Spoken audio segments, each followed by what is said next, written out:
प्रधानमंत्री को लिखे एक पत्र में पेट्रोलियम मंत्री एम वीरप्पा मोइली ने कहा, लंबित शिकायतों के आधार पर IEL के KG बेसिन D6 के कॉन्ट्रैक्ट को नहीं किया जा सकता रद्द। गैस कीमतों पर वीरप्पा मोइली ने कहा, पिछले साल ही ONGC की लागत थी $3.6 प्रति इकाई।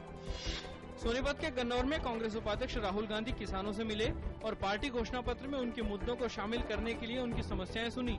राहुल गांधी ने कहा कि कृषक समुदाय के बच्चों के लिए रोजगार के साधनों में बढ़ोतरी करने के लिए UPA सरकार अनेक कदम उठा रही है।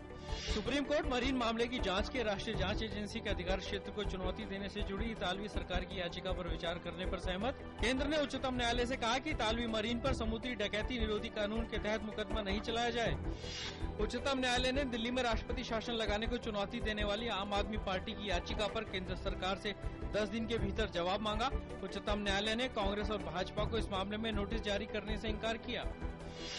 राजीव गांधी हत्याकांड मामले में 4 दोषियों की रिहाई के तमिलनाडु सरकार के फैसले के खिलाफ केंद्र सरकार की याचिका पर उच्चतम न्यायालय में 27 फरवरी को सुनवाई होगी।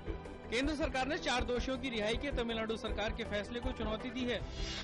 सुप्रीम कोर्ट ने 2002 में गुजरात के नरोदा पाटिया दंगा मामले में सजा पाने वाली राज्य की पूर्व मंत्री माया कोडनानी की अंतरिम जमानत बढ़ाने से इनकार किया।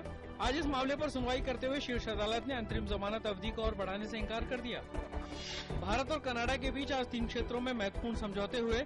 पहला समझौता ऑडियो विजुअल कार्यक्रम सह निर्माण को लेकर हुआ। इसके अलावा वैश्विक स्वास्थ्य चुनौतियों से निपटने के लिए भारत के जैव तकनीक विभाग और ग्रैंड चैलेंजेस कनाडा के बीच एक समझौता हुआ।